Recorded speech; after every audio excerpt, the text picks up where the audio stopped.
तुम्हा सर्वांचं माझ्या YouTube चॅनलमध्ये पुन्हा एकदा स्वागत आहे. तर आजच्या व्हिडिओमध्ये आपण 9वी गणित भाग 2 त्याच्यामध्ये जे प्रकरण क्रमांक 3 आहे त्रिकोण, त्यातला सराव संच 3.2 आपण या व्हिडिओमध्ये बघणार आहोत. मागील व्हिडिओमध्ये आपण 3.1 बघितला होता. या व्हिडिओमध्ये 3.2 बघूया. तर 3.2 मध्ये सराव संच 3.2 मध्ये पहिला प्रश्न आहे, प्रत्येक जोडीतील त्रिकोण ज्या कसोटीने एकरूप होतात ती कसोटी आकृतीत खालील रिकाम्या जागेत लिहायची. थोडक्यात आकृती बघायची तुम्ही आणि दोन त्रिकोण कुठल्या कसोटीने एकरूप होत आहेत त्या कसोटीचं फक्त रिकाम्या जागी नाव लिहायचं. आता पहिली आकृती इथे बघा, ए बी सी हा एक त्रिकोण आहे, दुसरा त्रिकोण आहे पी क्यू आर. तर याच्यामध्ये बाजू ए बी ला पी क्यू एकरूप आहे, करण्याचं चिन्ह बघा हे समान आहे.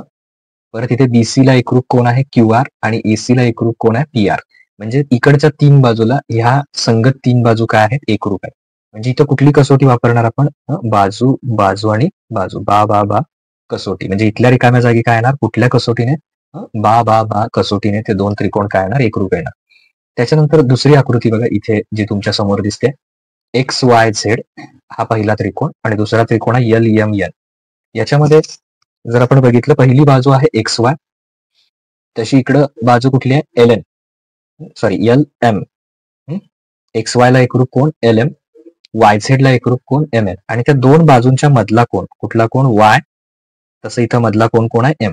म्हणजे दोन बाजूंच्या मधला कोण म्हणजे बाजू कोण बाजू कसोटीने कुठली कसोटी वापरणार, बा को बा कसोटीने. त्यामुळे दुसऱ्या ह्याच्यात रिकामी जागा काय येणार, आपण हे दोन त्रिकोण कुठल्या ह्यानं एकरूप येणार, बाजू कोण बाजू या कसोटीने. पहिल्याला कुठलं आलं, बाजू बाजू बाजू या कसोटीने. तसं दुसऱ्यामध्ये काय आलं, बाजू कोण बाजू कसोटी.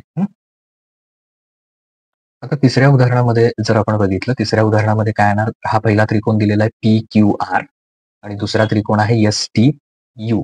हे दोन त्रिकोण आहेत. तर याच्यामध्ये कोण पी ला एकरूप आहे कोण एस. तसं इथे इथे मध्ये एक हे चिन्ह राहिलं, बाजू पी आर ला एकरूप कोण आहे एस टी आणि कोण आर ला कोण टी. म्हणजे कोण त्याच्या मधली बाजू आणि परत कोण. म्हणजे कुठली कसोटी वापरणार आपण, कोण मधली बाजू, इथे जे आहे ती दोन्ही कोणांच्या मधली बाजू आणि शेवटी हा कोण, कोण बाजू कोण कोबा को कसोटीनुसार तिसरं जे त्रिकोण आहेत ते काय होणार एकरूप होणार. आता चौथ्यामध्ये इथे यम हे काटकोनाचं चिन्ह आहे म्हणजे 90 अंश आहे. तर 90 अंश म्हणजे काटकोन त्रिकोण आहेत. 90 अंशाच्या समोरची जी बाजू असते त्याला आपण कर्ण म्हणतो. इथं सुद्धा समोरच्या बाजूला म्हणजे इथं कर्ण, तर कर्णला कर्ण एकरूप आहे. ती चिन्ह समान आहेत बघा, हे दोन आणि असे दोन. तर चिन्ह समान आहेत, कर्ण एकरूप आणि बाजू इथल्या बाजूला म्हणजे एल एम ला एकरूप कोण आहे इकडे टीपी. तर कुठल्या कसोटीनुसार, कर्ण भुजा कसोटीने. कुठली कसोटी येणार चौथ्यामध्ये, कर्णभुजा कसोटीनुसार हे जे दोन त्रिकोण आहेत एल एम एन आणि पी टी आर, तर हे दोन त्रिकोण कर्णभुजा कसोटीनं एकरूप आहेत. पहिल्या प्रश्नामध्ये फक्त आकृती बघायची आणि त्यावरून कुठल्या कसोटीने ते दोन त्रिकोण एकरूप आहेत ते त्या रिकाम्या जागेत लिहायचं. आता पुढचा प्रश्न बघूया, प्रश्न क्रमांक 2. तर आता प्रश्न क्रमांक 2 बघूया. जे दोन त्रिकोण दिलेले आहेत आपण, ते त्रिकोण कोणत्या कसोटीनुसार एकरूप आहेत ते लिहायचं आहे आणि त्यांचे उरलेले एकरूप घटक लिहायचे. आता हा प्रश्न देताना आपल्याला कृतीयुक्त प्रश्न दिलेला आहे, म्हणजे मधल्या रिकाम्या जागा आहेत तेवढ्या आपण भरायच्या. तर पहिल्या दोन आकृत्यामध्ये त्रिकोण ए बी सी हा एकरूप आहे त्रिकोण पी क्यू आर ला. तर आकृतीत कोणकोणती माहिती दिलेली आहे, कुठले दोन त्रिकोण दिले, त्रिकोण ए बी सी व त्रिकोण पी क्यू आर. तर याच्यामध्ये बघा हा कोण ए बी सी म्हणजे बी आणि इकडे क्यू, तर बी ला एकरूप कोण दिलेला आहे क्यू. कसं ओळखायचं एकरूप दिलंय, तर त्याची चिन्ह समान आहेत बघा. इथे बी चं चिन्ह आहे आणि इथं क्यूचं, तर ते समान चिन्हाने दाखवलं म्हणजे ए बी सी ला एकरूप कोण पी क्यू आर. तर हे प्रश्नात दिलं असेल तर त्याच्या पुढे कंसात नेहमी लिहित चला पक्ष, प्रश्नामध्ये दिलं असेल तर. त्याच्यानंतर रेख बी सी हे तिन्ही सुद्धा आपल्याला प्रश्नात दिलेले आहेत. त्यामुळे तिघांना एकत्रित जरी तुम्ही पक्ष असं लिहिलं तरी चालतं, तिन्ही मिळून एकत्र कंसात असं पुढे त्याच्या पक्ष. बीसी ला एकरूप कोण दिलेला आहे क्यू आर, बीसी एकरूप क्यू आर आणि शेवटचा इकडचा कोण, जसं इकडे बी दिला होता तसं सी आणि आर म्हणजे कोण ए सी बी ला एकरूप कोण P R Q, P R Q. तर हे आपल्याला दिलेले आहेत. मग दोन त्रिकोण कुठल्या कसोटीने एकरूप होणार, तर पहिला कोण दिलाय त्याच्या मधली बाजू, दोन कोणांच्या मधली बाजू म्हणजे कुठली कसोटी, को बा को कोण बाजू कोण. तर त्या कसोटीचं नाव लिहिणं महत्वाचं आहे. याच्यामध्ये कुठली कसोटी वापरली, कोण बाजू कोण. किंवा इथं सुद्धा नावं बघा, पहिला कोण आहे नंतर बाजू आहे आणि मग कोण आहे म्हणजे कोबा को कसोटीनुसार त्रिकोण एकरूप येणार. मग आता राहिलेले एकरूप ज्या कोण वगैरे आहेत किंवा बाजू आहेत त्या लिहायच्या. आता इकडचा कोण कुठला घेतलाय बघा, BAC ह्या सिक्वेन्सने घेतलाय. BAC तसंच इकडे घ्या, QP जसं इथे घेतलंय तसंच इकडे घ्या. BAC म्हणजे हा कोण BAC, ऍक्च्युली ए आहे, 3 अक्षरात लिहिलाय BAC. तसं इकडे कोण येणार QPR, कोण QPR, एकरूप त्रिकोणाचे संगत कोण. आता जसं इथे बघा पहिले 2 घेतलेत AB, तर इकडे पहिले 2 कोण आहेत PQ, म्हणजे आकृतीत पण बघायची गरज नाही आपल्याला. पहिले 2 AB, तसं इकडचे पहिले 2 घेतल्यावर कोण येणार PQ, म्हणजे काय लिहिणार रेख PQ. इथल्या रिकाम्या जागेत काय लिहिलं हे रेख PQ. Okay, just a minute, रेख PQ व्यवस्थित दिसण्यासाठी परत लिहितोय, रेख PQ असं लिहिलं. तसंच PR, तर PR म्हणजे पहिला आणि तिसरा आहे बघा ह्या त्रिकोणामध्ये. PR पहिला आणि कोण तिसरा. तसं पहिला आणि तिसरा कोण AC, PR ला कोण येणार AC, म्हणजे रेख AC ला, रेख AC ला एकरूप PR. कसं निवडलं आपण, त्रिकोण जिथे एकरूप लिहिले ते बघा, इकडं पहिला आणि तिसरा PR आहे, तसं इथं पहिला आणि तिसरा AC ते लिहायचं. तर हे या प्रकारे आता हे जर व्यवस्थित दिसत नसेल तर हे लिहा रेख PQ, आणि इथं काय येणार रेख AC आलाय, कोबा को कसोटी कोण QPR. तर ह्या सगळ्या तिथं रिकाम्या जागा लिहिणं आवश्यक आहे. तर दुसरं बघूया त्यातलं. आता दुसऱ्यामध्ये 2 त्रिकोण दिलेले आहेत PTQ आणि इकडचा दिलेला आहे STR. तर या 2 त्रिकोणांमध्ये PT ला पहिला बघा इथं रेख PT चिन्ह बघा हे समान दाखवले. PT ला कोण आहे त्यासारखं चिन्ह TS, तर रेख PT एकरूप रेख TS म्हणा किंवा ST. तर हे आपल्याला दिलेलं आहे, हे प्रश्नामध्ये दिलं असल्यामुळे पक्ष म्हणायचं. त्याच्यानंतर PTQ म्हणजे हा इथला कोण, हा PTQ. तसंच इकडचा RTS म्हणजे हा कोण. तर हे कसले कोण आहेत, तर 2 रेषा परस्परांना छेदल्यानंतर जे समोरासमोरचे कोण आहेत त्यांना काय म्हणायचं परस्पर विरुद्ध कोण. म्हणजे हे प्रश्नामध्ये दिलंय, आणि हे कसले कोण आहेत PTQ STR, परस्पर विरुद्ध कोण हे कसे असतात एकरूप असतात. त्यामुळे ते दिलेले आहेत PTQ एकरूप STR. आणि शेवटी आणखीन एक प्रश्नामध्ये दिलाय, इकडचा TQ आणि इकडे TR यांची चिन्ह बघा, ही एक रेष अशी त्याच्यावर मारलेली आहे, PT एकरूप TR. तर काय काय घेतलेलं आहे, 2 बाजू आकृतीमध्ये बघा, 2 बाजू आणि त्यांच्या मधला कोण, 2 बाजू आणि मधला कोण, म्हणजे बाजू कोण बाजू, म्हणजे कुठली कसोटी वापरली ती बा कसोटीनुसार, बाजू कोण बाजू कसोटीने. तर त्या कसोटीचं नाव लिहायचं. त्याच्यानंतर आता इथं संगत कोण लिहायचे, इकडचा कोण कुठला घेतला PTQ, कोण PTQ, त्याच सिक्वेन्सने इकडे घ्या STR, कोण STR. आता दुसरा कसा इकडे घेतलाय बघा TRS, तसं इकडं इथे कसं घेतलंय TRS, दुसरा तिसरा आणि पहिला. तसं इथं TQP त्याच सिक्वेन्सने इकडे लिहायचं TQP. एकरूप त्रिकोणांचे संगत कोण लिहिले आपण हे दोन्ही, STR येणार इथं आणि इथं TQP येणार. त्याच्यानंतर PQ कसा आहे पहिला आणि शेवटचा, तसं इथं पहिला आणि शेवट कोण येणार या बाजूला SR, म्हणजे रेख PQ ला एकरूप कोण येणार रेख SR. एकाच एक संगतीनुसार लिहायचा. पहिला PTQ ला STR, दुसरा TRS ला TQP किंवा PQT असं पण लिहू शकता तुम्ही, दोन्ही चालेल. तर एकरूप त्रिकोणांच्या संगत कोण आणि संगत बाजू ज्या राहिलेल्या आहेत त्या तिथं पूर्ण करायच्या. इथं प्रश्न 2 झालाय आपला. आता पुढचा प्रश्न बघूया, प्रश्न 3. तर आता आपण प्रश्न क्रमांक 3 बघूया. आकृतीवरून त्रिकोण ABC व PQR या त्रिकोणांच्या एकरूपतेची कसोटी लिहून उरलेले घटक जे एकरूप घटक आहेत ते लिहायचे. आधीच्या प्रश्नांसारखाच आहे. तर हे 2 त्रिकोण दिलेले आहेत, तर ह्यातला इथे जे ए पाशी चिन्ह लिहिले तर हे काटकोणाचं चिन्ह आहे. काटकोण म्हणजे 90 अंश, आणि 90 अंशाच्या समोरची जी बाजू असते त्याला आपण कर्ण म्हणतो. म्हणजे इथं कर्ण कोण आहे BC 90च्या समोरचा, तसं इथं Qच्या समोरचा कर्ण कोण आहे 90च्या समोरचा PR. तर हे आपल्याला माहिती पाहिजे. मग आता सुरुवात कशी करायची बघा, त्रिकोण ABC व त्रिकोण दुसरा त्रिकोण दिलेला PQR मध्ये इथून सुरुवात करायची दिलेल्या 2 त्रिकोणांपासून.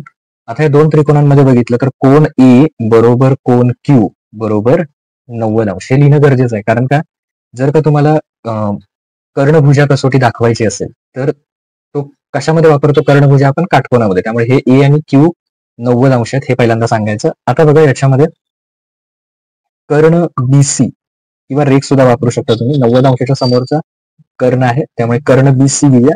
कर्ण कसा ओळखायचा? 90च्या बरोबर समोरची बाजू BC. कर्ण BC एकरूप कर्ण. इथं कोण येणार? क्यूच्या समोरचा PR.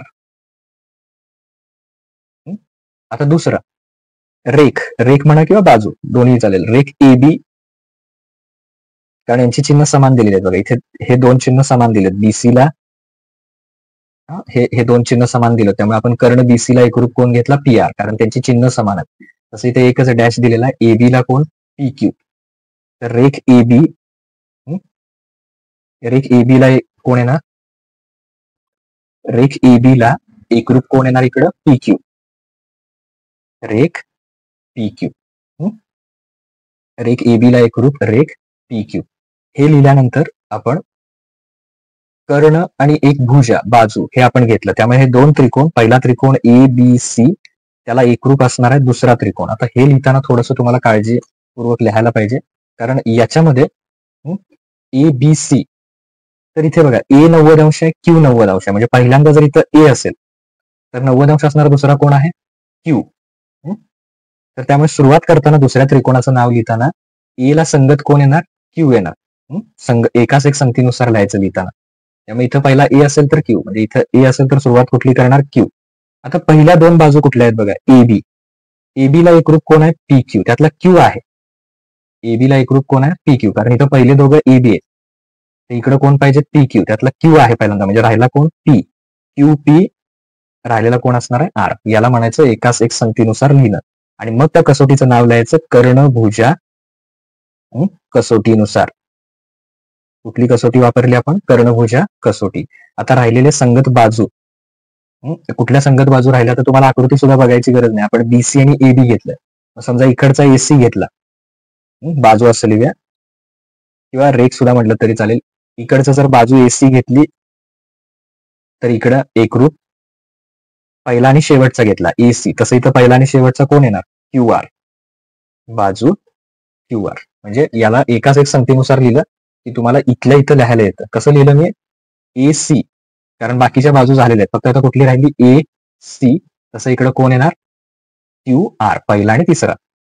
आता राहिलेले कोण? A ला कोण येणार एकरूप? तर आधी इथं लिहा, मी थोडक्यात लिहितो. हे एकरूप त्रिकोणांच्या संगत बाजू. कसं वाक्य लिहायचं इथे? पूर्ण लिहा. एकरूप त्रिकोणांच्या संगत बाजू. आता कोण लिहूया आपण? A ला Q 90 अंश आपण दाखवलाय, फक्त एकरूप लिहूया. कोण A ला एकरूप? कोण? Q. पहिल्याला पहिला A ला एकरूप Q. B ला कोण येणार? P. कोण B ला एकरूप? कोण P. आकृतीकडे सुद्धा बघायची गरज नाही. B ला एकरूप P. आणि शेवटचा कोण आहे? C ला एकरूप R. कोण C ला एकरूप? कोण R.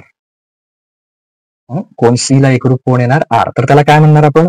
याला कारण काय द्यायचं? एकरूप त्रिकोणांचे संगत कोण. संगत कोण, एकरूप त्रिकोणांचे संगत. मागच्या वेळी संगत बाजू होते, आता हे कोण दाखवलेत आपण तिन्हीसाठी. तर याला म्हणायचं एकरूप त्रिकोणांचे संगत कोण. म्हणजे उरलेले कोण सुद्धा काय केले आपण? त्याच्यामध्ये लिहून काढले. आता प्रश्न 4 बघूया आपण. प्रश्न क्रमांक 4. त्रिकोण LMN व त्रिकोण PNM मध्ये LM ला समान कोण आहे? PN, आणि LN ला समान किंवा एकरूप कोण आहे? PM. तर कोणत्या कसोटीनुसार एकरूप येतील ते लिहायचे आहेत, आणि उरलेले एकरूप घटक सुद्धा लिहायचे आहेत. मग आता याच्यामध्ये आपण सुरुवात करताना त्रिकोण LMN मध्ये, त्रिकोण LMN मध्ये सुरुवात कशी करणार? याच्यात त्रिकोण LMN, सॉरी, याच्यात असं करताना LMN व त्रिकोण, दुसऱ्या त्रिकोणाचं सुद्धा नाव लिहूया, PNM मध्ये.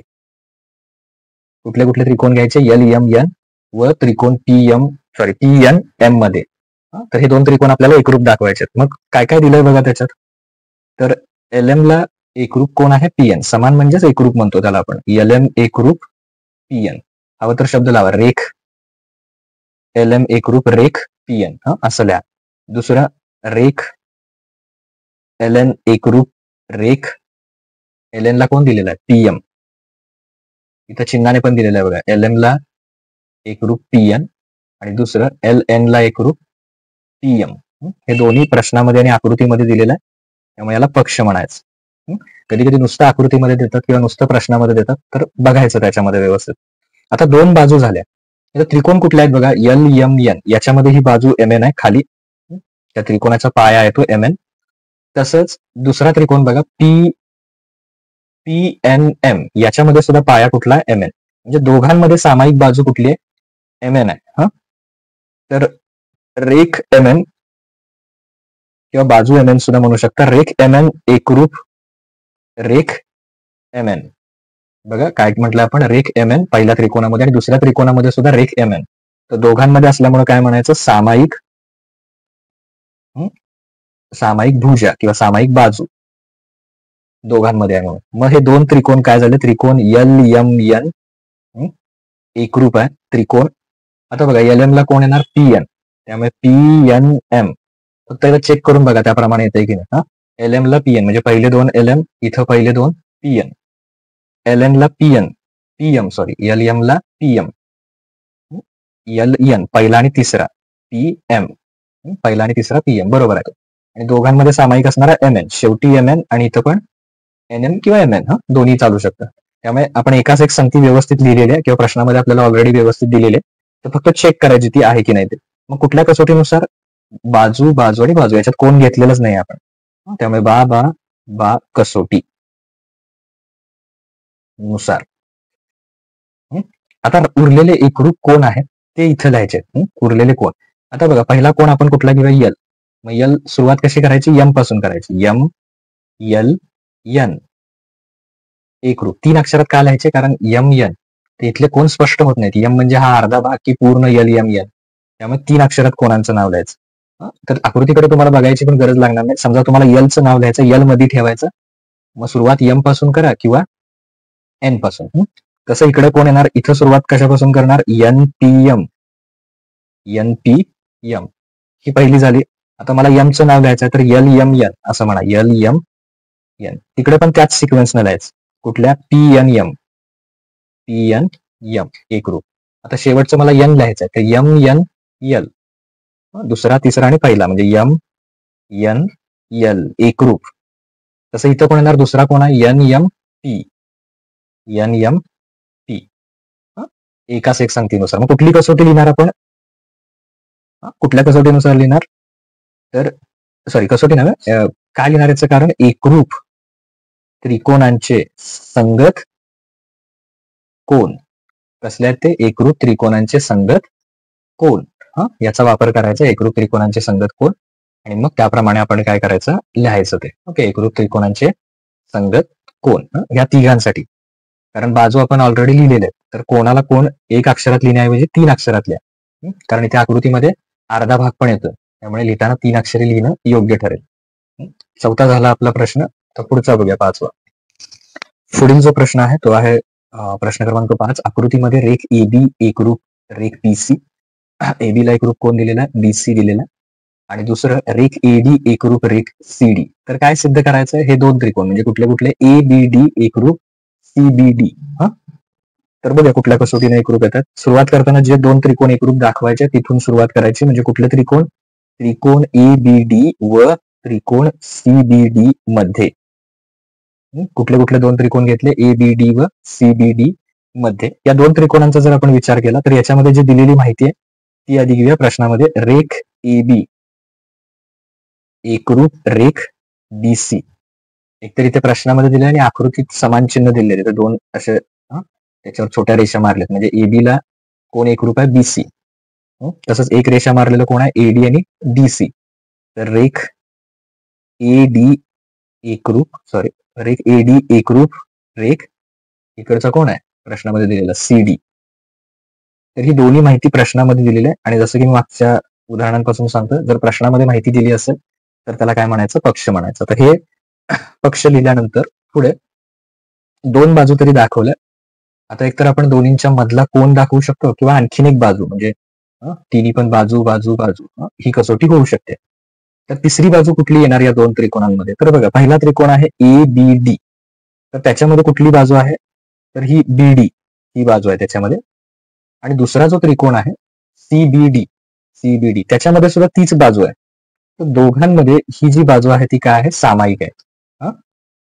त्यामुळे काय लिहायचं बघा, रेख पहिल्या त्रिकोणामध्ये रेख बीडी आहे आणि दुसऱ्या त्रिकोणांमध्ये सुद्धा रेख कुठली आहे, बीडी म्हणजे तीच आहे दोघांच्या मध्ये. जसं दोन घरांच्या मध्ये एखादी सामायिक भिंत असते तसं ह्या दोन त्रिकोणांच्या मध्ये ही काय आहे, ही सामायिक बाजू आहे. म्हणजे रेख बीडीला एकरूप कोण येणार, बीडी. तेच असल्यामुळे दोघं एकरूप असणार, कारण प्रत्येक रेषाखंड त्याच रेषाखंडाला काय असतो, एकरूप असतो. बीडीला एकरूप बीडी. तर याला काय म्हणायचं, याला कारण द्यायचं सामायिक भुजा म्हणा किंवा बाजू. सामायिक बाजू, दोन त्रिकोणांमध्ये असणारी सामायिक बाजू. म्हणून हे जे दोन त्रिकोण आहेत दिलेले कुठले कुठले, ए बी डी हा पहिला त्रिकोण हा एकरूप आहे दुसऱ्या त्रिकोणाला, म्हणजे कुठल्या, सी बी डी ला. बाजू बाजू आणि बाजू तिन्ही बाजू दिलेले आहेत बा बा बा कसोटी नुसार, कारण तिन्ही बाजूंच्या जोड्या आपण घेतलेल्या आहेत. त्यामुळे हे दोन त्रिकोण काय होणार हे सगळं लिहिणं गरजेचं आहे. त्याच्यामध्ये तिन्ही संगत बाजूला तिन्ही संगत बाजू एकरूप असणार. त्यातला फक्त एक आपण हे पहिले दोन प्रश्नातच दिलेले आहेत. तिसरी आपण बीडी ही सामायिक बाजू घेतली आणि बा बा बा कसोटीनुसार हे त्रिकोण काय झाले तर एकरूप झाले. हे कसोटीचं नाव लिहिणं सुद्धा गरजेचं आहे. एकरूपतेचं चिन्ह आणि दोन त्रिकोण. प्रश्न 5 झाला. तर पुढचा प्रश्न बघूया. तर आता आपण प्रश्न क्रमांक 6 बघूया. आकृतीमध्ये कोण पी एकरूप कोण आर, रेख पी क्यू एकरूप रेख क्यू आर. तर काय सिद्ध करायचं आपल्याला, हे जे दोन त्रिकोण आहेत कुठले कुठले, पी क्यू टी हा एकरूप आहे आर क्यू एस ला. तर हे दोन त्रिकोण काय दाखवायचे आहेत आपल्याला, एकरूप दाखवायचे. मग हे जर एकरूप दाखवायचे असतील तर आपण सुरुवातीला असं लिहूया, त्रिकोण पी क्यू टी जे कोण एकरूप त्रिकोण एकरूप दाखवायचे तर त्याच्यापासून सुरुवात करायची. त्रिकोण पी क्यू टी व त्रिकोण आर क्यू एस मध्ये हेच दोन का त्रिकोण घेतले आपण, कारण ते आपल्याला एकरूप दाखवायचे. तर या दोन त्रिकोणांमध्ये काय काय माहिती दिलेल्या प्रश्नामध्ये, कोण पी एकरूप कोण आर. कोण पी हा एकरूप आहे कुठल्या कोणाला, आरला. म्हणजे इथला पी आणि हा कोण आर हे दोघे एकरूप आहेत. त्याच्यानंतर दुसरी माहिती काय दिलेली आहे, रेख पी क्यू. प्रश्नामध्ये दिलेलं रेख पी क्यू एकरूप रेख पी क्यू ला एकरूप कोण दिलेला आहे, क्यू आर. तर ह्या दोन्ही ज्या गोष्टी आहेत त्या आपल्याला प्रश्नामध्ये दिलेल्या आहेत. प्रश्नामध्ये दिलं असेल तर त्याला म्हणायचं पक्ष, की जे ऑलरेडी प्रश्नामध्ये आपल्याला दिलेलं.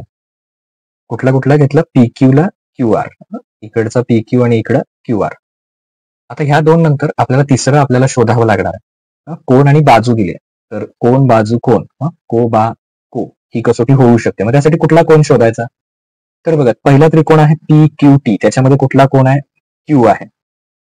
कुठला आहे कोण, क्यू आहे. त्रिकोण पी क्यू टी मध्ये क्यू आहे. आणि दुसरा त्रिकोण कोण आहे, आर क्यू एस, त्याच्यामध्ये सुद्धा कोण आहे, क्यू आहे. याचा अर्थ हा जो कोण क्यू आहे तो दोन्ही त्रिकोणांमध्ये सामायिक आहे, म्हणजे दोघांमध्ये पण आहे.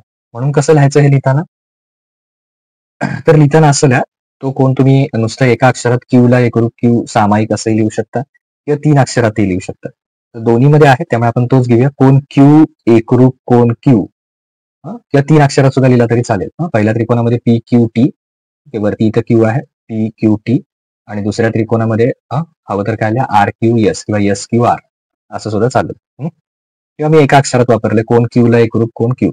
तर हे हा कोण कसला, दोघांमध्ये पण दोन्ही त्रिकोणांमध्ये तोच कोण आहे, म्हणजे त्याला म्हणायचं सामायिक कोण. त्यामुळे हे जे दिलेले दोन त्रिकोण आहेत कुठले कुठले, पी क्यू टी हा एकरूप होणार कोणाला, दुसरा त्रिकोण कोण आहे, आर क्यू एस. कुठल्या कसोटीनुसार, पहिला काय दाखवला आपण, कोण, नंतर बाजू आणि मग परत कोण. म्हणजे कसोटीचं पण नाव लिहायचं, कोण बाजू कोण. त्याला शॉर्ट मध्ये काय म्हणतो आपण, को बा को कसोटी, कसोटीनुसार असं कंसात लिहा. म्हणजे हे दोन त्रिकोण आपण काय केले, कुठल्या कसोटीनुसार एकरूप दाखवले, कोबा को कसोटीनुसार एकरूप दाखवले. तर इथं आपले 6च्या 6 प्रश्न जे आहेत ते पूर्ण होतात. आणि इथं आपला जो 3.2 आहे सराव संच तो इथं संपतो. पुढच्या व्हिडिओमध्ये आपण सराव संच 3.3 जो आहे तो सुरू करूया. Okay, thank you.